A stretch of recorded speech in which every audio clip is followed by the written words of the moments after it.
হচ্ছে আজকে অত্যন্ত দুঃখের সঙ্গে বলতে হয় রাহুল কিশোর রায় যিনি প্রয়াত হয়েছেন মোর্চার আমার হাত ধরেই বিজেপিতে এবং ওদের সঙ্গে আমাদের একটা পারিবারিক সম্পর্ক আত্মীয়তাও রয়েছে। এই ঘটনায় আমি সবাই অত্যন্ত মর্মাহত। কিন্তু আজকে তো ওকে আর আমরা খুঁজে বের করতে পারবো না। ওই কেনই রাস্তাটা বেছে নিল এটা তো ওই জানতো, আমরা তো কেউ এই ব্যাপারে তো অবহিত নই।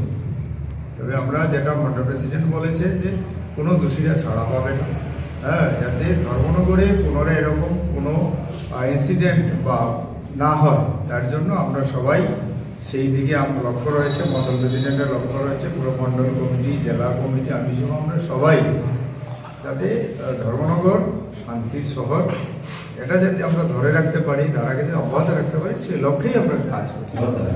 আপনি বললেন ওনার সাথে আপনার পারিবারিক রিলেশন আছে, কিন্তু ওনার যিনি মারা গেছেন ওনার স্ত্রী আপনার এবং আপনার সহধর্মীকে নিয়ে বেশ কিছু মন্তব্য করেছে যা এখন ভাইরাল চলছে, সে সম্বন্ধে কি বলবেন? দেখুন, আজকে একজন মহিলার স্বামী মারা গেছে, আজকে অত প্রকৃতস্থ নয়। আজকের দিনে আমরা ওর সব কথা ধরলে চলবে না। আজকের দিনে সে প্রকৃতিস্থ নয়, একজন স্বাভাবিক জীবনে আজকে সে নেই। কারণ একটা সদ্য একটা স্বামী মারা গেছে, সে কোথা থেকে স্বাভাবিক জীবনে রয়েছে? স্বাভাবিক জীবনে তো নেই, তার কথা চলা বলা এগুলো স্বাভাবিক নয়। কাজে এগুলো ধরলে চলবে না। যখন স্বাভাবিক হবে তখন সবই স্বাভাবিক হয়ে যাবে, এটা শুধু সময়ের অপেক্ষা।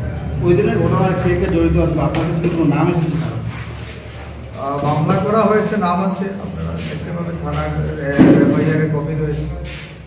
তারা কি বিজেপির সাথে আগে থেকেই যুক্ত নাকি তারা নামধারী বিজেপি? আমাদের মন্ডল প্রেসিডেন্ট তো বলেছে আজকে বিজেপি অফিসে দেখুন অনেকেই আসে, মিছিলে অনেকেই যায়, মিটিংয়ে অনেকেই আসে। কারণ বিজেপি তো সবার জন্য, এবং আমরা বলি সবাই আসুন। এবং বিজেপির সবকা সাথ সবকা বিকাশের লক্ষ্য এত বড় পরিবার, সবাই আসে। কিন্তু এরা কেউ পোর্টফোলিও হোল্ডার ছিল না, মানে আমাদের সংগঠনের দায়িত্বে থাকা এমন কোনো লোকের নাম সেখানে নেই। কারণ ভারতীয় জনতা পার্টির দায়িত্বে থাকা কোনো লোক এরকম কোনো কাজ করতে পারে না। কার্যকর্তারা মন্ডল সভাপতি রয়েছেন, জেলা সভাপতি রয়েছেন, আমি এমএলএ হিসাবে রয়েছি এখানে।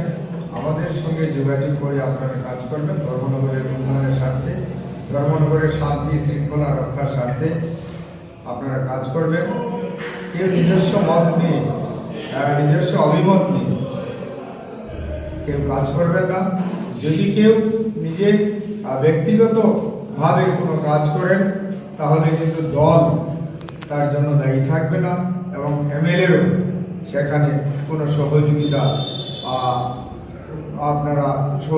থেকে আপনারা বিরত থাকবেন। কাজেই আমরা ধর্মনগর রেজাল্ট বেরিয়েছে 4 তারিখ, আজকে 2 দিন হয়েছে। আমরা নির্বাচনের আগে যেভাবে খুব সুন্দর সুশৃঙ্খলভাবে নির্বাচন অনুষ্ঠিত হয়েছে, কোনো অপ্রীতিকর ঘটনা ঘটেনি, কোথাও কোনো সমস্যা দেখা দেয়নি। এত সুন্দর একটা নির্বাচন আমাদের দলীয় কার্যকর্তারা নির্বাহিত করেছেন, এবং ধর্মনগরের আপামর জনগণ সহায়তা করেছেন। তার জন্য আমি আবারও আমাদের দলীয় কার্যকর্তা সহ ধর্মনগরবাসী সবাইকে আবার নমস্কার জ্ঞাপন করছি, এবং বড়রা যারা রয়েছেন, অভিভাবকরা যারা রয়েছেন, নমস্য ব্যক্তিরা যারা রয়েছেন, ওনাদের আমি প্রণাম নিবেদন করছি।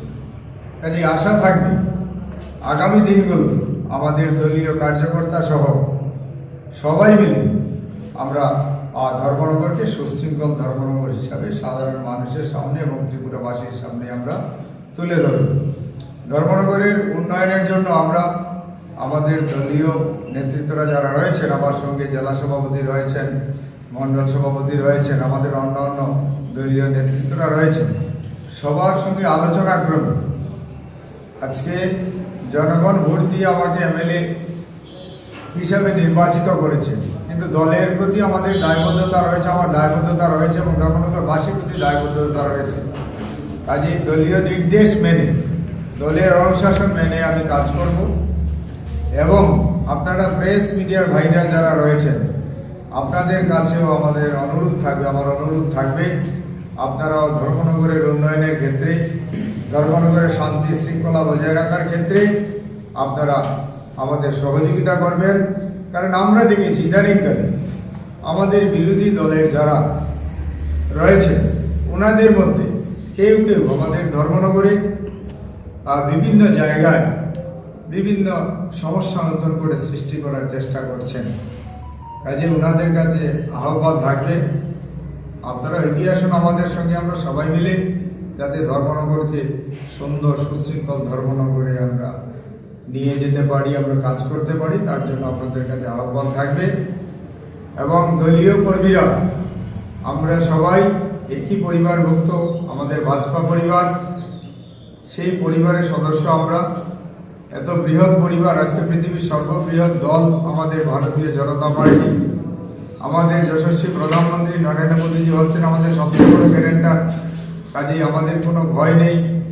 এবং আমাদের সর্বভারতীয় সভাপতি নিতেন নবীনজি রয়েছেন, আমাদের অভিভাবক অমিত শাহজি রয়েছেন, দক্ষ নেতৃত্ব আমাদের। এবং রাজ্যে আমাদের মাননীয় মুখ্যমন্ত্রী প্রফেসর ডক্টর মানিক শাহ মহোদয় রয়েছেন, যিনি ত্রিপুরা রাজ্যের প্রত্যেকটা শহর প্রত্যেকটা গ্রামকে উন্নত করার জন্য দিন রাত্র পরিশ্রম করে যাচ্ছেন। ত্রিপুরাকে কীভাবে এক ত্রিপুরা শ্রেষ্ঠ ত্রিপুরায় রূপান্তরিত করা যায়। আমাদের মাননীয় প্রদেশ সভাপতি, আমাদের শ্রদ্ধাভাজন সাংসদ রাজীব ভট্টাচার্য মহোদয়, যিনি আমাদের অভিভাবক হিসাবে ত্রিপুরা রাজ্যে কাজ করছেন এবং সর্বদা ত্রিপুরা রাজ্যকে কীভাবে উন্নত করা যায়। এবং আমাদের উত্তর ত্রিপুরার সঙ্গে ওনার একটা আত্মিক সম্পর্ক রয়েছে এবং তিনিও চান আমাদের ধর্মনগর আগামী দিনে এগিয়ে যান। আমাদের প্রদেশের অন্যান্য নেতৃত্বরা যারা রয়েছেন, আমাদের রাজ্য মন্ত্রিসভার সদস্যরা যারা রয়েছেন, সবাই কিন্তু ধর্মনগর ত্রিপুরা রাজ্যের দ্বিতীয় বৃহত্তম শহর ধর্মনগর ত্রিপুরা রাজ্যের গেটওয়েকে কীভাবে আর সুন্দর করে তোলা যায় তার জন্য সবার প্রয়াস রয়েছে। এবং সবার প্রয়াস এবং সবার সহযোগিতায় আগামী দিন আমরা ধর্মনগরকে সাজিয়ে তুলতে পারব বলে আমার বিশ্বাস। কাজে আপনাদের সবার সহযোগিতা কামনা করি এবং ধর্মনগরবাসী সবাইকে আমি আবারও শ্রদ্ধা, অভিনন্দন, নমস্কার এবং বড়দের চরণে প্রণাম জানিয়ে আজকে যে প্রেস মিটের জন্য আপনাদেরকে আমরা আহ্বান করেছিলাম সেখানে আমার আলোচনা এখানে শেষ করছি। নমস্কার সবাইকে। ভারত মায়ের জয়।